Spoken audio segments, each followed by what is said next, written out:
If you're looking for something to do on a rainy afternoon, consider checking out the Seattle Children's Museum at the Seattle Center.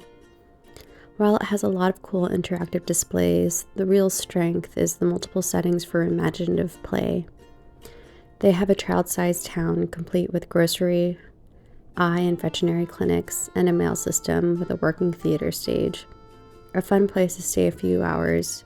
Here are my top tips for visiting. First, consider going on a Sunday. Granted, if you have time off on a weekday, it'll likely be less crowded, but for most Seattleites, the weekend is the only time to go. I like Sundays because street parking is free, and there are often cultural activities going on at the Armory. Our favorites so far have been Diwali and Lunar New Year, which both had great kid-centered activities.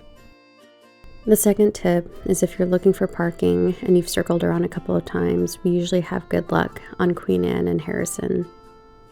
The third tip is if you're living in Seattle, consider getting a pass. At $140 for a family of 4, it'll pay for itself after 2.5 visits. With the pass, you also get members-only hours, discounts for visitors. Plus, you can have shorter, more frequent visits without having the guilt of paying more money.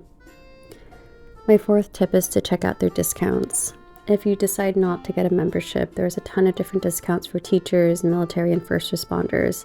They have a whole list online, which may save you some money when you visit. My fifth tip is to really set expectations. If you go on a weekend or on a holiday, it's going to be full and pretty chaotic. I do find that shorter, more frequent visits can serve some kids better. Or, if your kid does not do well with crowds, consider going on a weekday. And remember, if you are a member, they do have member-only hours from 9 to 10 a.m. on weekends, which are much less crowded than typical. My last tip is to consider going to Dick's for lunch. They're only a few blocks away, and their soggy fries, strawberry shakes, and cheeseburgers are such Seattle classics. If you want more Seattle-only options, there are several restaurants up in the Armory, with Skillet being one of our favorites.